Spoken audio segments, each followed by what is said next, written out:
ሁለት አማራጭ አላችሁ። የድሪመርስ እና ነን ድሪመርስ እዚህ ጋር ነው የሚለያዩት። ነን ድሪመር ከሆናችሁ ስራ ጀምራችኋል፣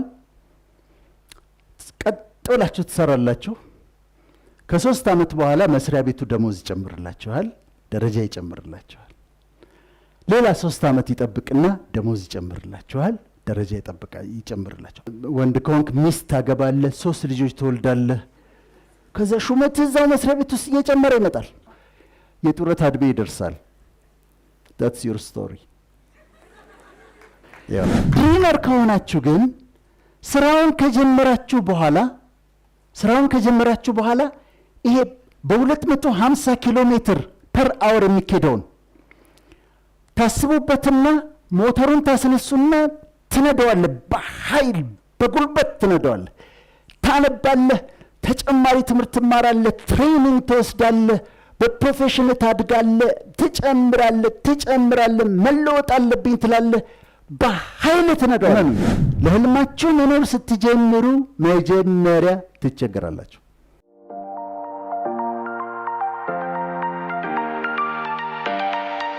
በህልም በጣም አምናለሁ። ለመሰላችሁ ከዓመታት በፊት አንድ ህልምሽን ንገሪኝ የሚል ትምህርት ነበረኝ። ከሱ ደግሞ ቀጥሎ ህልሜን ምን ላድርገው የሚል ደግሞ ትምህርት ነበረኝ። ህልምሽን ንገሪ መነሻው ኩዊን ኤስተር ነች፣ ንግሥት አስቴር ነች። እና አስቴር ሕፃን ልጅ ሆና ከጓደኞቿ ጋር ስታወራ በኢማጂኔሽን ያየሁትን ነበር ማስተምረው።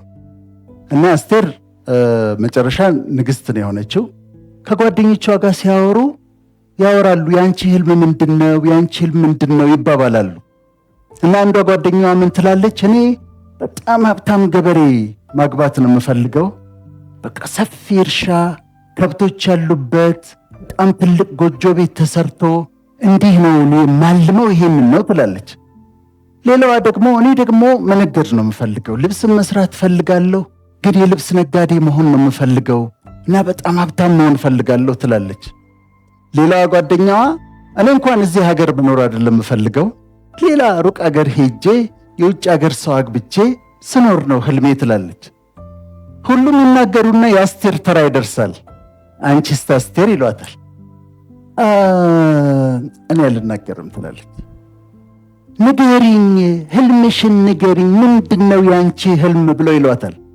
ብትናገር ገና ልጅ ሆና እሷ የሚታያት ዙፋን ላይ እንደምትቀመጥ ነው። ብትነግራቸው ይስቁባታል። ስለዚህ ህልምሽን ንገሪኝ እምቢ ትላለች። ህልምሽን ንገሪኝ በጣም ትልቅ ሆነባት፣ ንግሥት ሆና ነው የሚታያትና በሱ ነበረ። በኋላ ግን ያ ህልሟ ተሳክቶ ባትናገረውም ዙፋኑ ላይ ተቀምጣ የአርጤክሰስ ሚስት ሆና በ127 ሀገሮች ላይ ንግሥት ሆናለች። ሁለተኛው ደግሞ ህልሜን ምን ላድርገው የሚል ነበረ። ህልሜን ምን ላድርገው ደግሞ ምንድነው? ህልማችሁ በጣም መበልጸግ ይሆናል። ከዛ ግን የማትጠብቁት ድህነት ውስጥ ትገባላችሁ። ከዛ ምንድነው ይሄ ነገር? እኔ ያሰብኩት እንደዚህ ነው፣ ምናልባት ፈጣሪም ውስጥ ያስቀምጠው ይሄ ነበር፣ የሆነው ግን ተቃራኒው ነው። ስለዚህ ምንድነው መሆን ያለበት? እሺ ችግሩንስ ልቀበለው፣ ልስማማ፣ ግን ህልሜን ምን ላድርገው? ህልሜ አይጠፋም ከውስጤ፣ ምን ባደርገው ይሻላል የሚል ነበር። ስለዚህ ህልም እወዳለሁ፣ ህልም እንደሚሳካ አምናለሁ። የዛሬ 200-300 ዓመት የኖሩ ሰዎችን ሳስባቸው በጣም እገረማለሁ፣ እንዴት እንደኖሩ። ለምንድነው የምገረመው? ኤሌክትሪክሲቲ አልነበራቸውም። ኤሌክትሪክሲቲ ከ1879 በፊት ተገኝቷል። ይሄ ግን ባልብ መብራት ግን ከዚህ ዓመተ ምህረት በፊት አልነበራቸውም። ያለ ኤሌክትሪክ ነው የኖሩት፣ ያለ ስቶቭ ነው የኖሩት። የዛሬ 200-300 ዓመት የኖሩ ሰዎች ስልክ አልነበራቸውም። ሴልፎን አይደለም የገመዱም ስልክ አልነበራቸው። እንዲህ የሚደረገውን ስልክ አልነበራቸው። ስልክ ቤት ሄደው የሚያወሩበትም ስልክ አልነበራቸው። ከ1876 ዓመተ ምህረት በፊት ስልክ የሚባል ነገር አልነበረም። ኢማጂን ያለ ስልክ መኖርን። ሬዲዮ አልነበረም። ዛሬ እያቀያየርን የምንሰማው ኤፍኤም አይደለም። የድሮውም ሬዲዮ የድሮ አሮጌውም ሬዲዮ ጭራሽ አልነበራቸውም። ያለ ሬዲዮ ነበር የሚኖሩት። እንዴት ነው የኖሩት? አናውቅም። ያስገርመኛል። ቴሌቪዥን አልነበራቸው። ቴሌቪዥንማ ቅርብ ነው፣ 1926 ነው። ከዛ በፊት ቴሌቪዥን የሚባል ነገር አልነበረም። አሁን ቤታችሁን ያለ ቴሌቪዥን፣ ያለ ሬዲዮ፣ ያለ መብራት፣ ያለ ስልክ ኢማጂን አድርጉት። እነዚህ ሁሉ አልነበሯቸውም። እንዴት ነው የኖሩት? እገርማለሁ። ኮምፒውተር አልነበረም። ይሄ መጀመሪያው ነው። አሁን እኛ ነገራችን በሙሉ በሱ ላይ የተመሰረተ ነው። እነሱ ግን ከ1939 በፊት አልነበረም። ይሄ ነገር ጭራሽ አልነበረም። ነው አይፓድ፣ አይፎን፣ ምን ጭራሽ ኮምፒውተር የሚባለው ነገር አልነበረም። መኪና አልነበረም። ይቺ የመጀመሪያዋ መኪና ነች፣ ባለ 3 ጎማ መኪና። ታምናላችሁ? ከ1886 ዓመተ ምህረት በፊት አልነበረም። መኪና የሚባል ነገር አልነበረም። እና እንዴት ነው የኖሩት ብዬ ሳስብ እጅግ በጣም እገርማለሁ። አውሮፕላን፣ ይሄ ራይት ብራዘርስ የሰሩት ከ1903 በፊት አውሮፕላን የሚባል ነገር አልነበረም።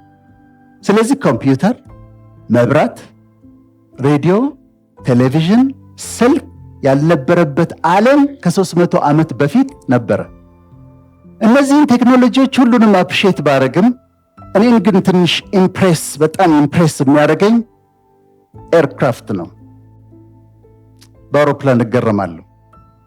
እና እኔ የአቪዬሽን ሳይንቲስት አይደለሁም፣ ግን ወስዶኝ እንዲህ እውቀት ፍለጋ እንደው ጎራ ስለምል የተለያየ ቦታ ቅድም እንዳለው እኔ የሕክምና ባለሙያ ነኝ። ሳይኮሎጂ፣ ቴዎሎጂ፣ ፐብሊክ ሄልዝ እነዚህ ናቸው ፊልዶቼ። ገባሁና ማየት ጀመሩ እና ከኛ ህይወት ጋር በጣም ተገናኘልኝ። እኔ ይህንን አነበብኩ፣ አጠናሁና ከኛ ህይወት ጋር ተገናኘብኝ። እንዴት ተገናኘብኝ? የኛ ህይወት 12 በተለይ የአላሚው የህልም ያለው ሰው ህይወት 12 ፌዞች አሉት።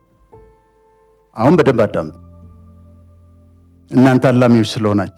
ድሪመር ህይወቱ 12 ፌዞች አሉት። የመጀመሪያው ፌዝ ቅድም እንደተባለው ልክ እንደ አውሮፕላኑ ፕሪዲፓርቸር ነው። ሚኒስትሪ እንወስዳለን፣ ሃይ ስኩል እንገባለን። ከዛ በኋላ 12ኛ ክፍል እንጨርስና ኮሌጅ እንገባለን። የሆነ ትምህርት ፈልገን እንማራለን፣ ወይ ዩኒቨርሲቲ እንገባለን፣ እንማራለን። ይሄ ፕሪዲፓርቸር ስራ ልጀምር የዝግጅት ነው። ኤዱኬሽን ፕሪፓሬሽን ነው እና የፕሪፓሬሽን ነው፣ ዝግጅት ላይ ነው። አሁን አንዳንዶቻችሁ ያላችሁት እዚህ ጋር ይሆናል። በትምህርት ራሳችሁን የምታዘጋጁበት የታላችሁትን ያገኛችሁትን ትምህርት የምትማሩበት ጊዜ ነው። የመጀመሪያው ፌዝ ነው። ስራ አልጀመራችሁም። ይሄኛው ፌዝ ካለፈ በኋላ ታክሲንግ ይመጣል። ታክሲንግ ምንድነው? ከትምህርቱ ዓለም ወደ ስራው ዓለም ተጎትታችሁ የምትሄዱበት ነው። ነርቨስ ናችሁ፣ አዲስ ሰራተኞች ናችሁ፣ ያስፈራል። እኛ አሁን ሐኪሞች ሆነን ኢንተርንሺፕ ጨርሰን ግን የመጀመሪያው ክሊኒክ ስትቀመጡ በጣም ያስፈራል። ሰውየው መጥቶ ስለ በሽታው ሲነግራችሁ እናንተ ጨንቋችኋል ለራሳችሁ። ከዛ ደግሞ አክማችሁት መድኃኒት ሰጥታችሁት በሶስተኛው ቀን ይመለስ ተሻለ ስትሉት አልተሻለ፣ እንደውም ብሶብኛል ይላል። ከዛ ነርቨስ ትሆናላችሁ፣ ይጨንቃችኋል። አዲስ ናችሁ ለስራው። በሌላም ፊልድ ከሆነ ወደ ስራ ዓለም ስትሄዱ አንዳንዶቹ ምን ናቸው? ከእናንተ ቀድመው ስራ የሰሩት ተንኮለኞች ናቸው፣ ክፉዎች ናቸው። ኮንፈርት እንዲሰጣቸው አያደርጉም። ስራው ይደፋባቸዋል፣ ምኑ ይበላሽባቸዋል። ይሄ ታክሲንግ ይባላል። ታክሲንግን አያችሁት በህይወታቸው አይደለም? ወደ ስራ የምትጀምሩበት ነው። ከዛ ፐርፎርሚንግ ቴክ ኦፍ ሮል። አሁን አስፋልቱ ላይ ደርሳችኋል። አስፋልቱ፣ ዋናው አስፋልት ላይ አውሮፕላኑ መጥቷል። ላይፋችሁ 2 አማራጭ አላችሁ። የድሪመርስ እና ነን ድሪመርስ እዚህ ጋር ነው የሚለያዩ። ነን ድሪመር ከሆናችሁ ስራ ጀምራችኋል። ቀጥ ብላችሁ ትሰራላችሁ። ከ3 ዓመት በኋላ መስሪያ ቤቱ ደሞዝ ይጨምርላችኋል፣ ደረጃ ይጨምርላችሁ። ሌላ 3 ዓመት ይጠብቅና ደሞዝ ይጨምርላችኋል፣ ደረጃ ይጨምርላችሁ። አሁን መሬት ለመሬት ነው የምትሄዱ። ቴክ ኦፍ የማድረግ ሐሳቡም የላችሁም። ከዛ ሌላ ዓመት ትጠብቃላችሁ፣ ደሞዝ ይጨምራል፣ ደረጃ ይጨምራል። የመስሪያ ቤቱ እቁብ ትገባላችሁ፣ ታጠራቅሙና መኪና ትገዛላችሁ። ከዛ 150 ምናምን መሬት ይሰጧችኋል በማህበር። ከዛ ቤት መስራት ትጀምራላችሁ። ወንድ ከሆንክ ሚስት ታገባለህ፣ 3 ልጆች ትወልዳለህ። ከዛ ሹመት እዛው መስሪያ ቤት ውስጥ እየጨመረ ይመጣል። ጨምራል። የክፍል ኃላፊ ትሆናለህ፣ ማኔጀር ትሆናለህ። ከዛ ይቀጥላል። አንቺም እንደዛው ባልተገቢያለሽ፣ 3 ልጆች ትወልጃለሽ። ትንሽዬ ቤት ተሰርታለች፣ መኪና አግኝታችኋል። ልጆቻችሁ ጥሩ ትምህርት ቤት እየተማሩ ነው። የጡረታ ዕድሜ ይደርሳል። that's your story። ይሄ ነን ድሪመር ከሆናችሁ ነው። የአብዛኛው ከ90% በላይ ህዝብ ኑሮ እንደዛ ነው የሚሆነው። እሱም ከተገኘ ነው። ድሪመር ከሆናችሁ ግን ስራውን ከጀመራችሁ በኋላ ይሄ በ250 ኪሎ ሜትር ፐር አወር የሚኬደውን ታስቡበትና ሞተሩን ታስነሱና ትነደዋለህ። በኃይል በጉልበት ትነደዋለህ። ታነባለህ፣ ተጨማሪ ትምህርት ትማራለህ፣ ትሬኒንግ ትወስዳለህ፣ በፕሮፌሽን ታድጋለህ፣ ትጨምራለህ፣ መለወጥ አለብኝ ትላለህ። በኃይል ትነደዋለህ። በጣም ትሬኒንግ በመውሰድ ተጨማሪ ትምህርት በመማር ስኪላችሁን ዴቨሎፕ በማድረግ እዚህ ጋር አልቀርም በማለት ታሳድጉትና በጣም ከነዳችሁት በኋላ ቴክ ኦፍ ጋር ትደርሳላችሁ። አሁን የራሴን ስራ በጀመር አለብኝ፣ ቴክ ኦፍ ላደርግ ነው። ወይ የራሳችሁን ስራ ትጀምራላችሁ፣ ወይም በሙያችሁ ሃይሊ ስኪልድ የሆናችሁ ኤክስፐርቶች ሆናችሁ መስሪያ ቤቶች የሚጣሉባችሁ ብዙ ድርጅቶችን ኮንሰልት የምታደርጉ በጣም ኢንቴሊጀንት በጣም ስኪልድ የሆናችሁ ሰዎች ተሆኑና ወይም የራሳችሁን ስራ ትጀምሩና መነሳት ትጀምራላችሁ።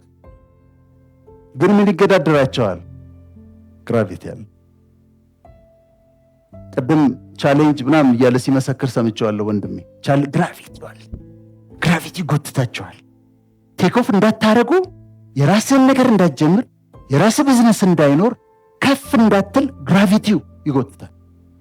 ልትለወጡ ስትታገሉ እነሳለሁ፣ እወጣለሁ፣ የራሴን ነገር ጀምራለሁ፣ ከፍታን ወርሳለሁ ስትሉ የምድር ግራቪቲ ይጎትታቸዋል።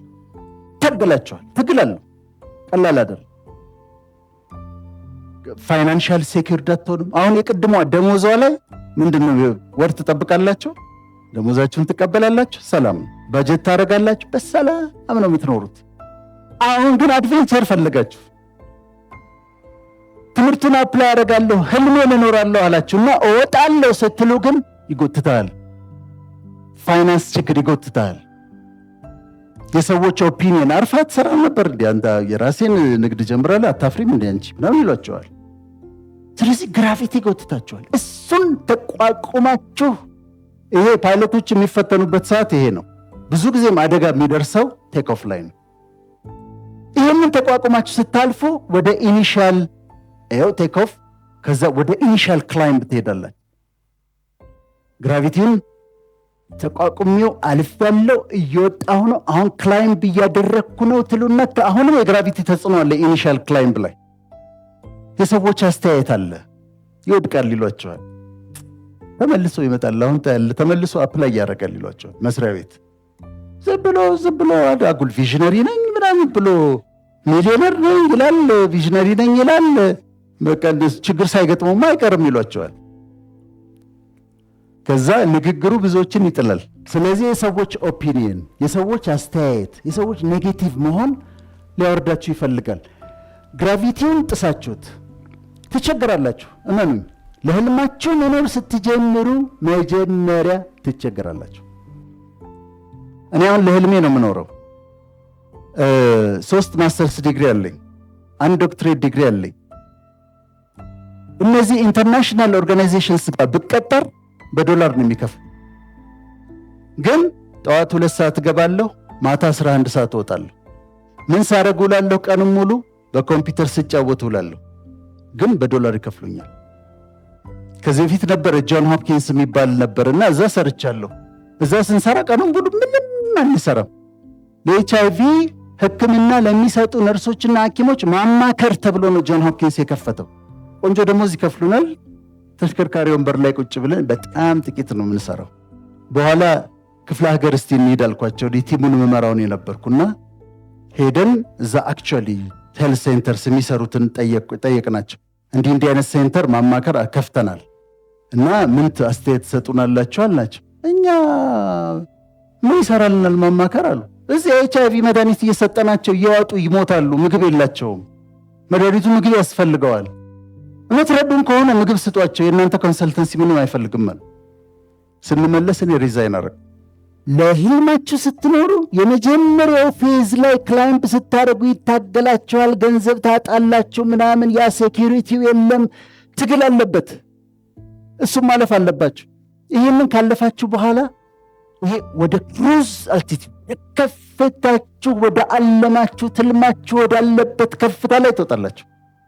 ክላይምፕ ታደርጋላችሁ 33,000 ፊት ወይም 10 ኪሎ ሜትር ከፍታ ላይ ትወጣላችሁ። እዛ ጋር ከደረሳችሁ በኋላ አሁን ህልማችሁን እየኖራችሁ ፋይናንሻል ችግር የለም። ክሩዝ ነው የምታደርጉት። የግራቪቲ ትግል የለውም። የኑሮ ትግል የለውም። ስታፍ ቀጥራችኋል። ደሞዝ ትከፍላላችሁ። ቬኬሽን ትሄዳላችሁ። ዘና ትላላችሁ። ክሩዝ እያደረጋችሁ ነው። አንዳንዴ ሸራተን እየዋኛችሁ ድርጅታችሁን ትመሩታላችሁ። ምክንያቱም አሁን ህልማችሁ ጋር ደርሳችኋል። የተረጋጋ ነው። ስታፍ አለ። ዴሊጌት አድርጋችኋል። የሚሰሩትን ስራ ሰጥታችኋል። ስራው እየተካሄደ ነው። እናንተን ብዙ አይፈልግም። ካምፓኒው እየሄደ ነው። ኤክስፐርትም ከሆናችሁ በሱም ደግሞ ተዝናንታችሁ ነው የምትኖሩት። ረጅም ዓመት እንደዛ ነው የምትኖሩት። በእረፍት ውስጥ ህልማችሁን እንጆ እያረጋችሁ ነው የምትኖሩት። ክሩዝ እያረጋችሁ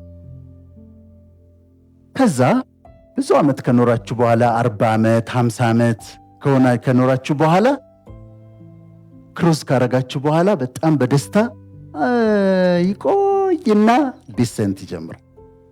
ትንሽ ያው ሽበቱ ይበጣል። ስትነሱ ምናምን ማለት ትጀምራላችሁ። ከዛ ትንሽ ያው የግድ ነው የተፈጥሮ ስለሆነ እሱም ጄሪያትሪክስ የሚባል አለ። ኒውትሪሽናችሁን ካስተካከላላችሁ እና ኤክሰርሳይሳችሁን ካስተካከላችሁ ሳታረጁ መሞት ይቻላል። በጤንነት ራሳችሁን ከጠበቃችሁት፣ አቢዩዝ ካላረጋችሁት ያን ከሆናችሁ መቀጠል ትችላላችሁ። ስለዚህ ዲሴንት ትንሽ ቀስ እያለ ዲሴንት ይመጣል። ይሄ እንግዲህ በ80 ዓመታችሁ በ90 ዓመታችሁ ነው። አይዟችሁ በኋላ ነው በጣም በኋላ። ከዛ በኋላ አፕሮች ይመጣል። አሁን ቆማችሁ ማሰብ ትጀምራላችሁ። አም ጎይንግ ቱ ፓስ አዌይ፣ ወደማይቀረው ሊሄድ ይችላሉ። ስለዚህ ሌጋሲን ማስተካከል አለብኝ። የሚተኩኝን ሰዎች መተካት አለብኝ። ለልጆች አንዳንድ ነገር ማድረግ አለብኝ። ፕላን ማድረግ አለብኝ ትሉና ፕላን ታደርጋላችሁ። ለሌጋሲ ትሰራላችሁ። በ80 በ90 ዓመት ሌጋሳችሁን ታስተካክላላችሁ። ከዛ በኋላ ላንዲንግ ይመጣል። we have to land መጨረሻ ላይ አንቀበለውም። ግን እኔ ባለፈው አንድ ኢንተርቪው ላይ እኔ እባክህ ብዙ ምኖር አይመስለኝም ምናምን አልኩት። በጣም መንፈሳዊ ነገር ውስጥ ነበርኩና አንድ ሲጠይቀኝ በጣም እኔ ብዙ ምኖር አይመስለኝም አልኩት። ከዛ አንድ ሰው ሰምቶ ኢንተርቪውን ጠየቀኝ። ምን ማለትህ ነው? ያመነህ ነገር አለ እንዴ? ቶሎ ትሄዳለህ እንዴ አለኝ። 91 92 ድረስ ከኖር ይበቃላል። 91 ነው። ስለዚህ ላንዲንግ ይመጣል። ከላንዲንግ በኋላ እኛ የምናውቀው ነገር የለም። አንዳንዶቻችንን ሱፍ ያለብሱናል። መስተዋት ያለውን ነገር ውስጥ ሳጥን ሊሆን ይችላል። እንደሱ ያሳምሩናል። ላንድ ማድረግ የግድ ነው። ከዛ ወደ አንድ ቦታ ይወስዱናል። ወደ አንድ ተርሚናል ይወስዱናል፣ ወደ ተመረጠልን። መጨረሻ ላይ እንግዲህ 12ኛው እንደ እምነታችሁ ከሞት በኋላ ህይወት አለ ወይ የሚለው ጥያቄ ነው። እንግዲህ እስልምናም በክርስትናም ላይፍ አፍተር ዴዝ አለ። እዛው ጋር ታወራርዳላችሁ። እሱን አላውቅም። አንዳንድ ሰዎች ሲኦል አለ ቢለውን ለመቀበል በጣም ይቸገራሉ። አንዳንዶቹ እንደው በቃ ሞተን ነው የምንቀረው ይላሉ። እሱን እዛው እንግዲህ የሃይማኖት መሪዎቻችሁን ጠይቁ። እዛ ውስጥ አልገባም። እነዚህ ናቸው የህይወታችን ምዕራፍ።